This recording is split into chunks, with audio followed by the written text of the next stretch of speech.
সৈয়দ মোহাম্মদ শাহাবুদ্দিন, আমি Bengal provincial bank employees association state body all India bank employee অ্যাসোসিয়েশনের joint secretary এবং আমি কন্ট্রাকচুয়াল ওয়ার্কার ইউনিয়নের জেনারেল সেক্রেটারি। আজকে অল ইন্ডিয়া 11 তারিখে আগস্টে সারা ভারতবর্ষে স্ট্রাইক কল করা হয়েছে।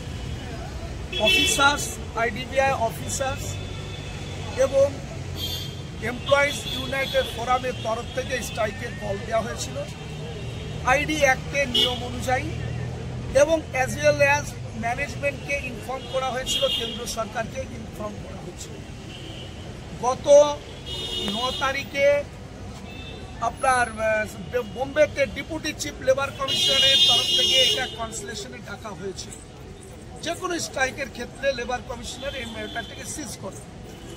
ব্যাংকের তরফ থেকে গিয়েছিলেন একজন জিএম, কিন্তু কেন্দ্রীয় সরকারের কোনো প্রতিনিধি এখানটা উপস্থিত হননি। আমাদের বক্তব্য এখানে একটাই, আইডিবিআই ব্যাংক একটা কেন্দ্রীয় সরকারের একটা লাভজনক সংস্থা, যে সংস্থাটা লাভ করছে সেই সংস্থাকে কেন্দ্রীয় সরকার প্রথমে কিছু অংশ 46% তারা বিক্রি করে দিল এলআইসিকে। এলআইসি আমাদের কেন্দ্র সরকারের অংশ বলে আমরা সেখানে কোনো বাধা দিই। দ্বিতীয়ত, আজকের দিন তারা সিদ্ধান্ত নিয়েছেন কি দুবাই একটা সংস্থাকে তারা এই ব্যাংকটাকে বিক্রি করে দেবেন। লাভজনক সংস্থা, সেখানে দীর্ঘদিন থেকে কর্মচারীরা কাজ করছে, অফিসার এবং স্টাফ, এবং 80% কন্ট্রাকচুয়াল ওয়ার্কাররা সেখানে কাজ করছেন। তাহলে ব্যাংকে যদি তারা বিক্রির যে প্রক্রিয়াটা প্রথমে আমরা কন্ডেম করছি, বিরোধিতা করছি, এরপরে যে এগ্রিমেন্ট তারা চুক্তি করতে চাইছেন চুরি করে, লুকিয়ে, গোপনীয়তার সহকারে, এই নরেন্দ্র মোদী সরকারের এই ফিনান্স মিনিস্টার যেটা করতে চাইছেন তার বিরুদ্ধে আজকে এই ধর্মঘট। আমাদের বক্তব্য কি, যে এই যে দীর্ঘদিন 30-40 বছর কর্মচারীরা এখানে কাজ করলো এবং করছে, সেই কর্মচারীদের সার্ভিস কন্ডিশনকে প্রোটেক্ট থাকবে কি না থাকবে, এই কর্মচারীরা রিটায়ার্ড বেনিফিট কি তারা পাবে কি পাবে না, এই কন্ট্রাকচুয়াল ওয়ার্কাররা তাদের অস্তিত্ব কি থাকবে কি থাকবে না।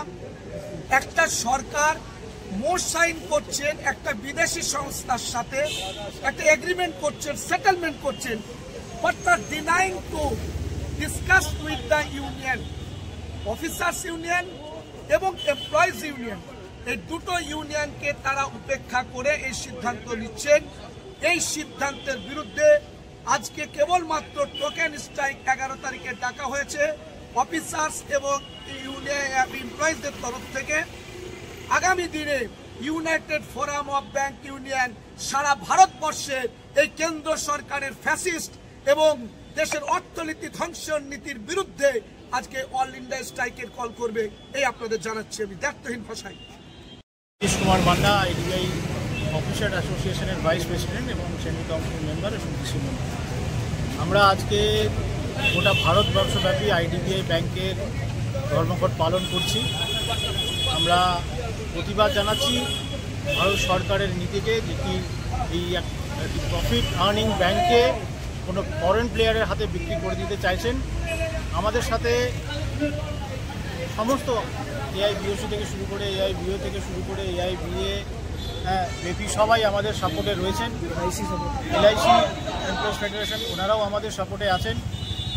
রাজ্য সরকারের কর্মবিরোধী নীতি আমরা তীব্র প্রতিবাদ জানাচ্ছি এবং আগেকার দিনে আমাদের এই প্রতিবাদ যেটা আইডিবিআইয়ের স্টেক সেলের বিরুদ্ধে আমরা যেটা করছি, বিভিন্ন জায়গায় অবস্থান উৎসব করছি, আমরা শান্তিপূর্ণ মিছিল করছি, এটা আরও কন্টিনিউ থাকবে।